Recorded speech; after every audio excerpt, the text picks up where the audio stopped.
Hey everyone, welcome to the Duke Startup Challenge 2019. My name is Howie Ree, and I'm going to talk to you about some of the basics involved with the Duke Startup Challenge. So here we are in winter break, and the goal for you should be to adopt and alter your mindset so that you are awakening the critical thinking mindset. And the way that we're going to do that is come up with an idea a day. And that's it. That's pretty much it. It's pretty open-ended. I know that everyone is on break. I myself am going to be on break too, but I'm going to be going through the exercises as well. And I would just say wherever you are, if you can find time to do this, I think that'd be great. I actually think that winter break is a nice time where you can kind of adopt a new habit and whatnot. And the goal is to kind of tap into that creativity that you have. Maybe some of you have lost it since you were younger, and to really nurture that and to develop a habit that hopefully will go forward with you for many years to come. There are 3 different difficulty levels for this creativity challenge. The hardest difficulty is the white space creative, and our guess is that kind of less than 5% of you are white space creatives, maybe even fewer than that. But if you want to really go for a challenge, white space creativity is the way to go. And essentially it's, a blank sheet of paper, if you will. Not necessarily a physical blank sheet of paper, although that can really help. But, it's be creative. Spend 30 minutes, no distractions, turn off your phone, kind of get away from it all, and focus in on being creative. Some people kind of question whether creativity just kind of comes to people naturally, and our thinking is that it does come to people naturally, some people more naturally than others, but you still have to work for it. Jerry Seinfeld, he had a habit where every day he sat down and wrote jokes. A lot of writers have this, a lot of musicians have this, a lot of artists have this, where they kind of carve out time and purposely decide to be creative. And that is part of the mindset we're trying to instill in you, is to spend your time letting yourself be creative. It's especially hard, I think, for your generation, and I'm subject to this too. I mean, all the distractions with the phone, with YouTube, with Netflix, with games, with everything, all these notifications buzzing at you. It is so hard to stay focused for 5 minutes. That's what we're trying to get you all to adopt, is to unplug, to be creative, to let yourself sit in that empty space, be with your thoughts, and to kind of let that creativity generate out from you. So there's no prompt for this. There's no guidance for this. That's somewhat on purpose. It is just to be creative and to let yourself be creative. I would recommend at least a half hour. That'll be hard, but start every day. And one thing, I was just watching a video from Elon Musk on this when they were starting the Boring Company. You may or may not have heard of the Boring Company, but they're carving a tunnel for traffic to go through. Is he hired a guy from Tesla, an engineer from Tesla, into the Boring Company who had no background digging tunnels. And Elon said, yeah, the first time you dig this tunnel, it's not going to be very good, but that's fine. And, just let yourself learn from that and get better each time. And I think that for those of you that are maybe concerned you won't be able to be creative or won't be able to get there, I think that, this is a really important thing to note, is that maybe the first few times you do it, you're not gonna be there. You're not gonna kind of be at the place where you want to be, and the output will probably not be very good. But to stick with it, to do it every day. There's another concept I've been reading about and thinking about a lot, which is kind of compound interest as it relates to intellectual pursuits. And the whole idea here, if you don't know what compound interest is, it's just the idea that a 3% interest rate on your money might not seem very much from this year to next year. It's only 3%. But compounded over time, you end up having a big advantage. And so the same idea applies to thinking and practicing habits and compounding that interest over time. Meaning, if you start now and you start being creative, and you're only say 3% better after the end of a year, but if you keep at it and you keep on doing it year after year, your advantage is going to compound and grow over time over other people that are out there. So I think that you want to have this growth mindset. That's a popular term right now, but you do want to have this growth mindset of, I may not be very good at this, I may not know what I'm doing, and you want to embrace that and say, okay, well, let's see what we could do to get better. So I'm going to really encourage you on that. The last thing I want to say about why creativity, this is the startup challenge, this isn't the creativity challenge. So there's kind of a lot of thoughts around this, and different schools of thought around this. But the thought that we've adopted for the Duke Startup Challenge is, creativity is the core of your competitive advantage with your company and with yourself. So what does that mean? So let's say you do start a company. Let's say you come up with a great product and you launch that product within a year and you get a good success rate. With that. A lot of customers use it, things like that. Well, the truth is that if it's really valuable, you're going to be copied. And just because you have an advantage a year from now doesn't mean that you're going to have an advantage 5 years from now or 20 years from now. So for many of you, the right DNA for a company you start should be at out innovating everybody else, meaning that you are continuing to come up with so many innovations that you are ahead of everybody else, even if they do copy you. I have to thank Melissa and Doug Bernstein, whom I work with closely, for sharing and really kind of convincing me of the truth of this idea. And so, you don't want to rely on being a one-hit wonder. Don't just say, okay, I came up with one good idea. Now let's just kind of see how far we can take this idea. You want to be of the mindset of, we're going to be constantly coming up with new ideas, constantly challenging things, have a high tolerance for failure, let things kind of happen that might not work, be agile, try new things.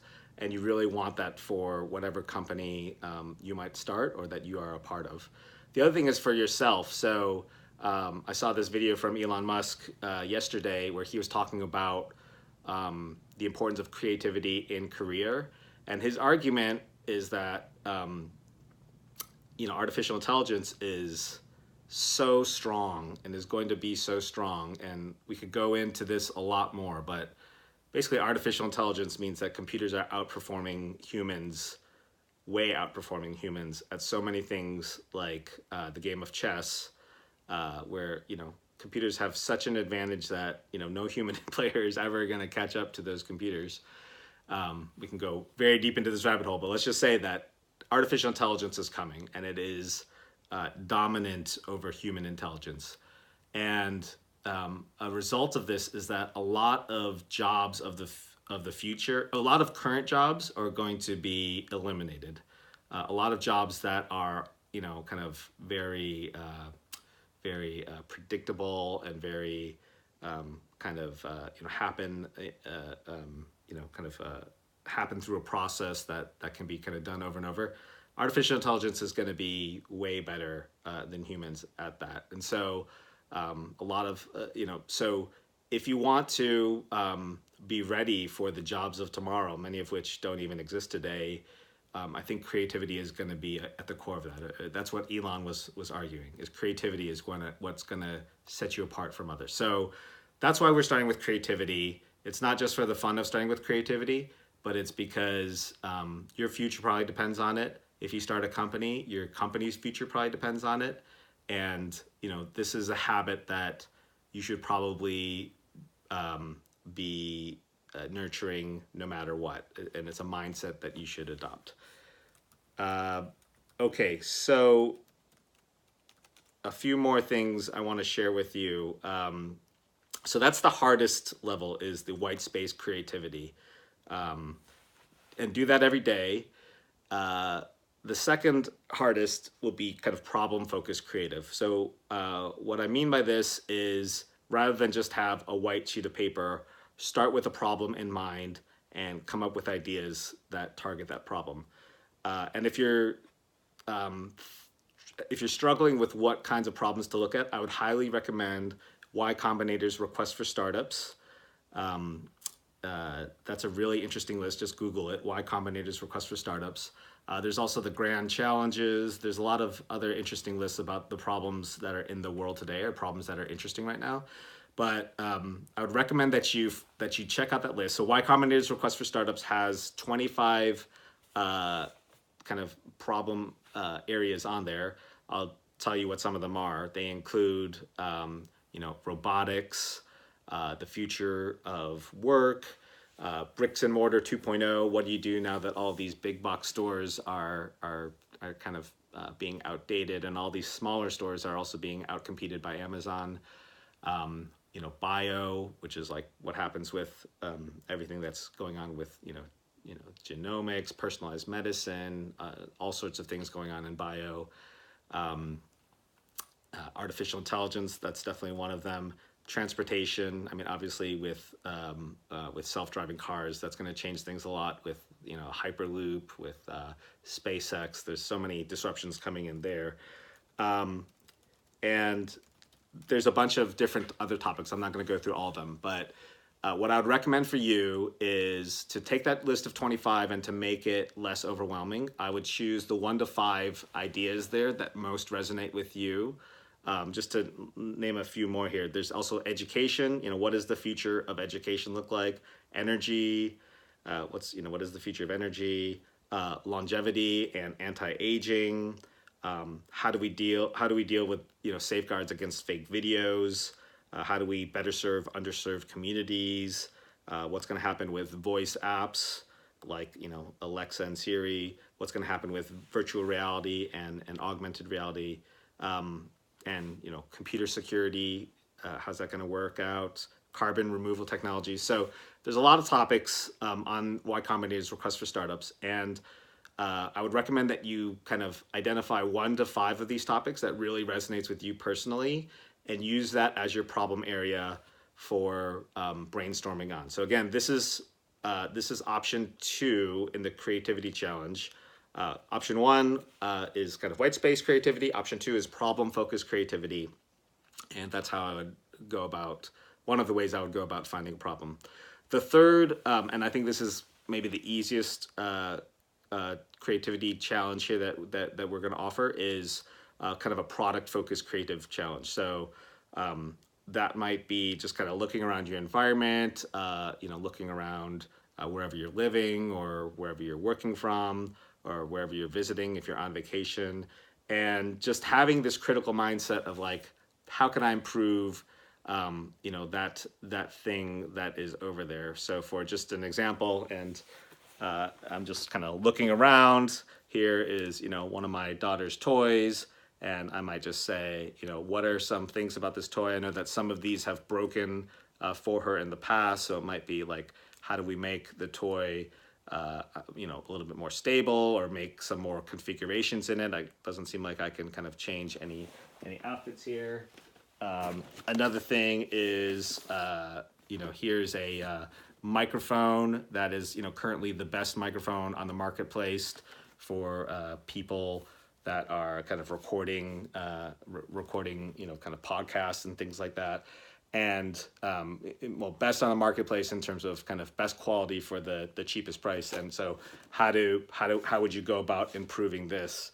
Like one thing I noticed is that it kind of flops over a lot, and like the kind of little knob here is very unclear as to how that works.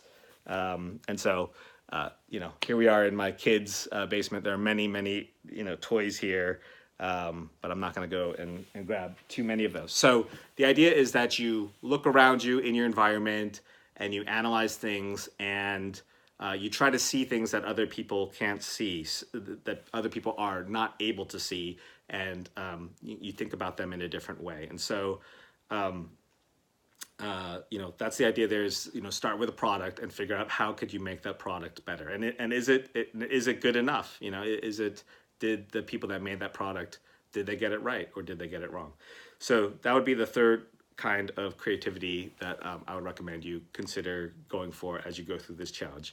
And again, the idea is to come up with one every day. So in terms of keeping track of these ideas, we have right now about 200 people in the Duke Startup Challenge, which is great. We want to have a very active community of students that are interested in entrepreneurship to build community and to encourage one another and to really work together on ideas.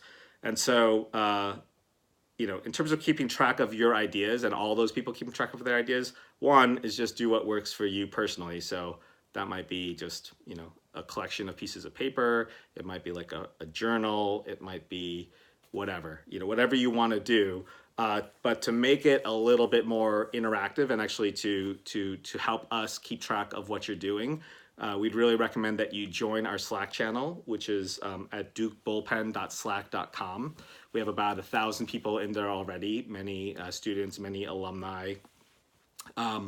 And Slack is just a great way to keep track of a lot of information and to have a lot of conversations without flooding your inbox. And so join the Slack channel and come up with a channel for yourself within our Slack. It's called a workspace, actually. Join our Slack workspace. Come up with a channel for yourself in there. Hashtag some code name. It could just be your name. It can be, if you think that you've got like some sort of company name going, that's cool too. You can change that anytime. Don't worry about it.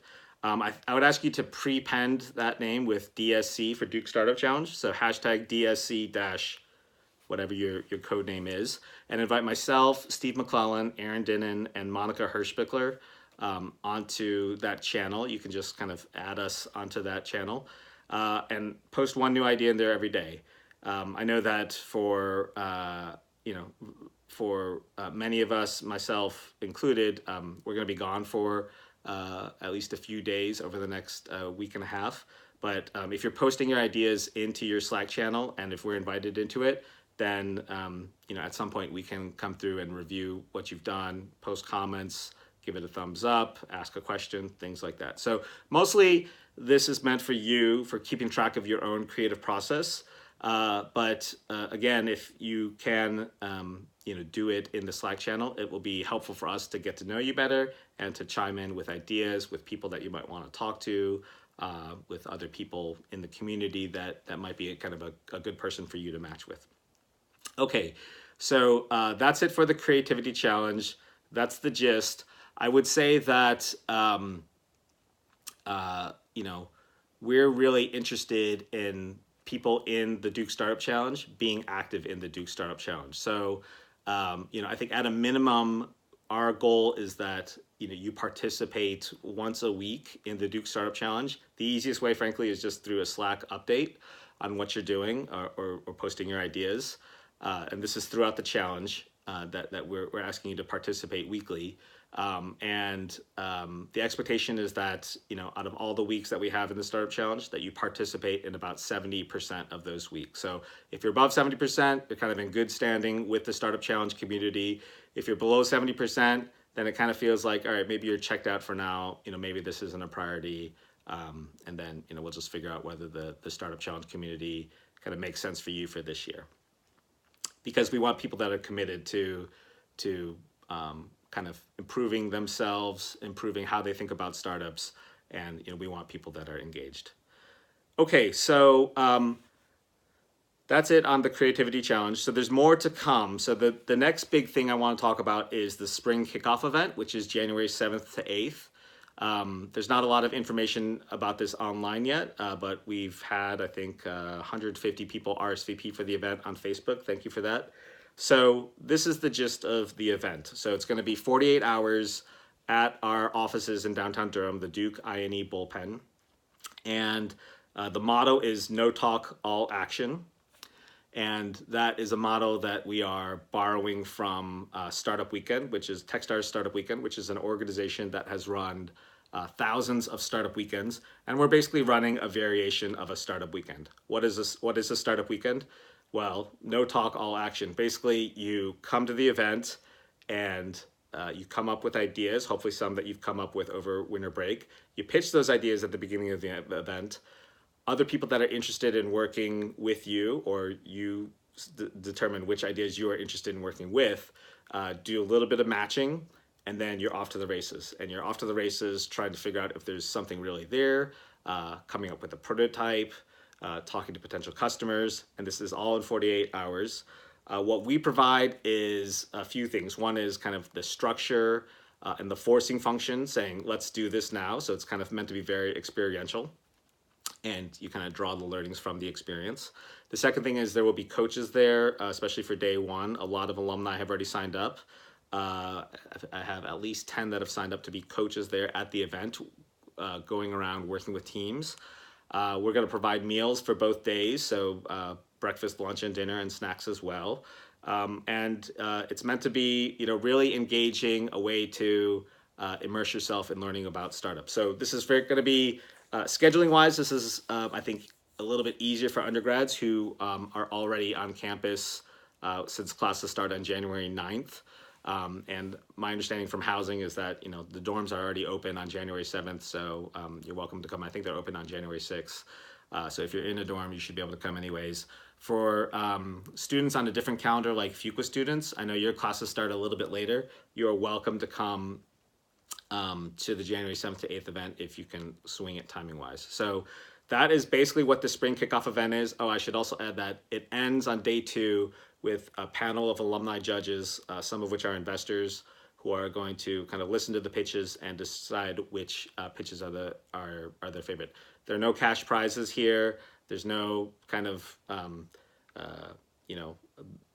big thing other than the bragging rights. If you do win, we're going to try to select multiple winners for multiple categories to kind of spread the love a little bit. And so just come to the spring kickoff event. It's meant to be a great experience, a way to meet people, a way to force yourself to think about startups, to really go through a process that's taking an idea and trying to actually make something from it. And just to say this about Startup Weekend has been known for having produced a fair number of successes, things that actually started as a Startup Weekend, teams that started and met at a Startup Weekend and actually kind of grew to be something that ended up being a real company. So there's also proof in the pudding here that this thing can really work. But even if it doesn't work out in terms of coming up with a startup, I think that the experience and the learning will be very important for a lot of you.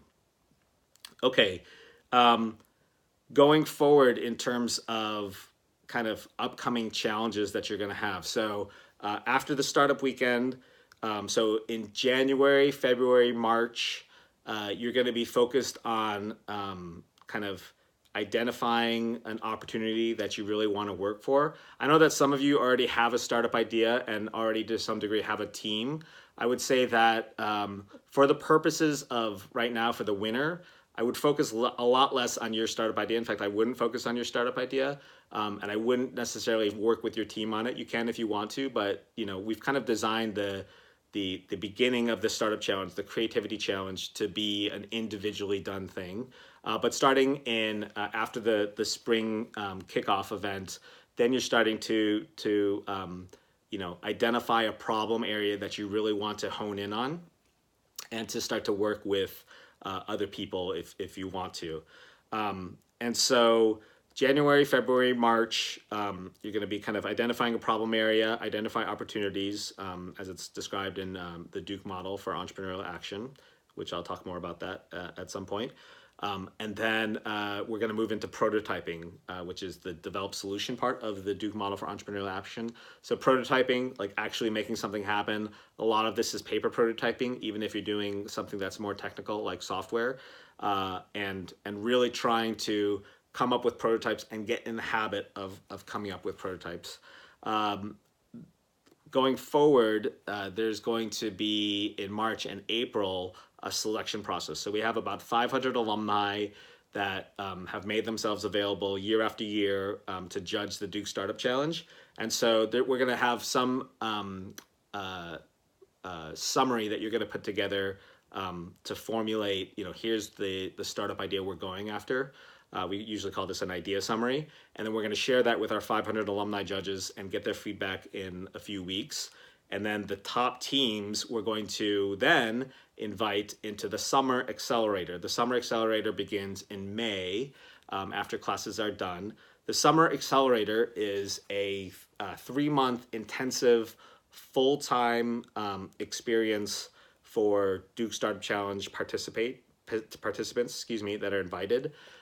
So everyone's going to work from the bullpen during the summer. It's meant to be a community, a cohort of people all working together in person, and the funding for it is about 1.5K per month per student to fund. It's kind of enough for them to kind of live on during the summer. And the end of the Summer Accelerator is a demo week where the student teams in the accelerator get to meet investors and pitch their idea to investors and to other alumni that are experts that might be able to help. That's the gist of the Summer Accelerator. Just 2 more very important parts of the Summer Accelerator. One is that there's a kickoff event in the Summer Accelerator from the 14th to the 23rd, which is meant to be basically an all-day intensive thing from the 14th to the 23rd. Everybody that's in the cohort full-time is working together, going through this experience together. Part of that is going to be Mentor Madness. This is something that we also have adopted from Techstars. Mentor Madness is all about connecting you with a ton of mentors right up front. And so you're going to connect with at least 10 mentors and maybe upwards of 30 to 50 mentors sometime in this front end of the Summer Accelerator process. So just wanted to let you know that is what's going on. Some of the funding for the Summer Accelerator comes from other programs at Duke, including Melissa and Doug Entrepreneurs and Duke's Program for Entrepreneurs.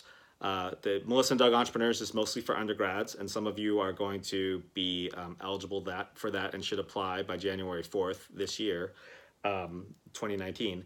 And the Program for Entrepreneurs, mostly for MBA students and grad students, is another program that we run at Duke. And so the teams that make it from those programs are also going to be a part of the Summer Accelerator. So the Summer Accelerator is going to include teams from the Duke Startup Challenge and those other programs as well. There are even other programs at Duke that we might include as well into this. So it's meant to be kind of a pretty inclusive community of the different programs at Duke focused on entrepreneurship. Okay, so just 1 or 2 more things I want to say, and then I'm going to wrap up this video.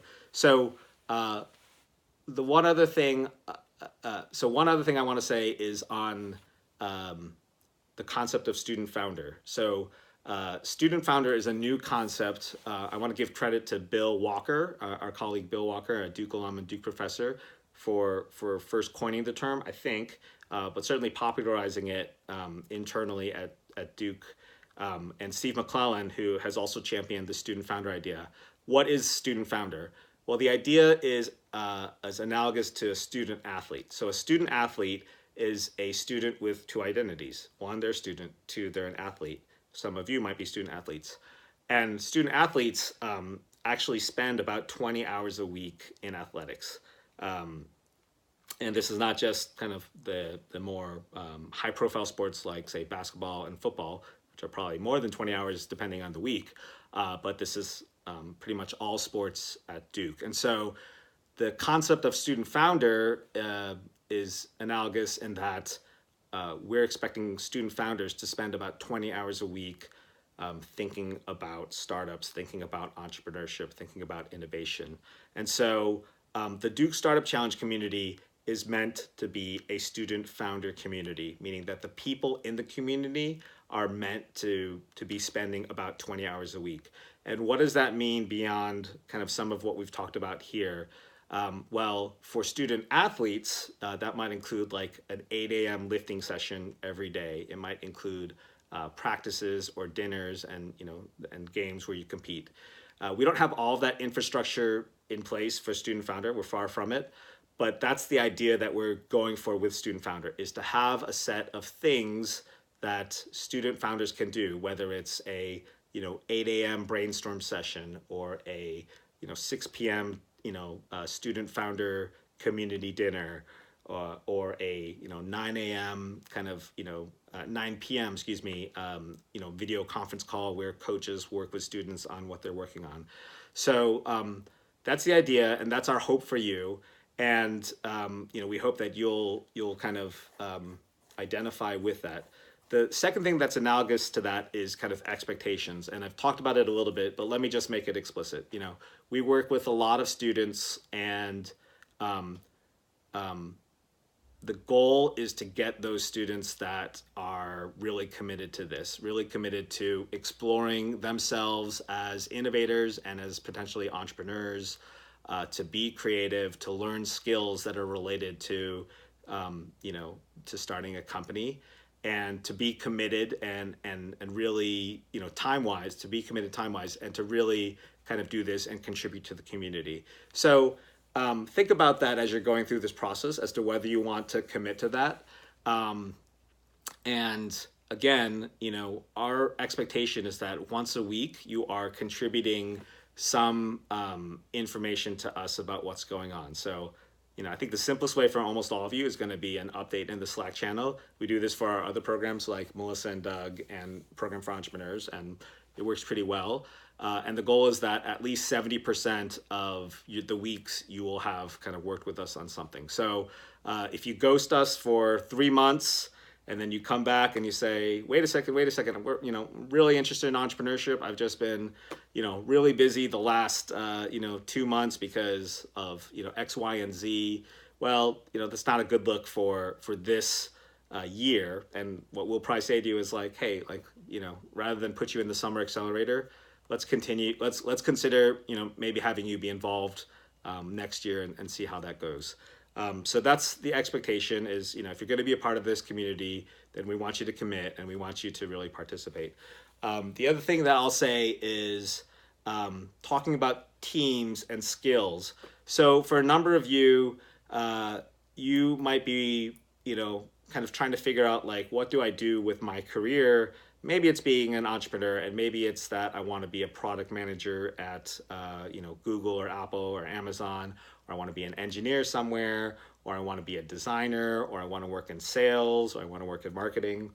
But maybe you're just like, I'm not sure if I'm the founder, which is fine. And so what we would say is there's definitely a place for you in the Startup Challenge community. I think that you should go through all of the exercises with the mindset of maybe I'm a founder, because who knows, maybe you kind of nurture that inside of you and you realize that that's true.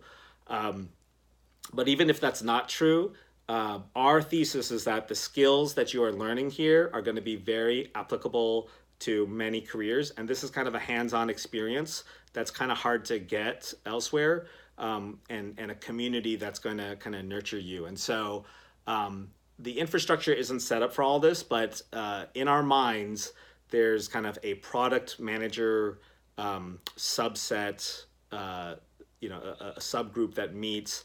There's an engineering subgroup that meets. There's a design subgroup that meets. And then there are also different industry subgroups that meet. So maybe you're interested more in consumer tech, or maybe you're interested in medical devices, or maybe you're interested in energy, or maybe you're interested in education. And so you can imagine that there are different subgroups that kind of will nurture you and nurture your interests. And the hope is that as teams are forming and kind of adding on members, that maybe you have like 2 founders together. Co-founder pairs are very important. 1 or 2 co-founders is usually the right number. 2 is maybe the most stable. So 2 founders, maybe you have a creative visionary and a sales founder. And then, maybe, if you're a product manager, maybe you end up working with them as a product manager for their team. Or if you're an engineer, maybe you're focused completely on the engineering for them. Or if you're interested in sales, maybe you're working in sales with them as well. And so, we do have this concept that this is not just for founders.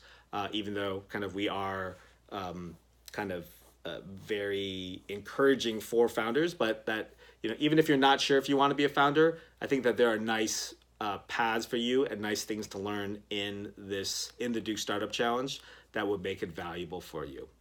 I think that's it. If you have any questions, please reach out to us. We have an email alias that sends to myself and Aaron and Monica and Steve. It's dscleaders@duke.edu. DSC, like Duke Startup Challenge, leaders@duke.edu. And we are here to serve you. We are here to help you along your path, both in terms of personal development, in terms of possibly starting a company, in terms of learning as much as possible, progressing as much as possible. Please do reach out to us. We love hearing from students, and look forward to seeing you all at the spring kickoff. Thank you.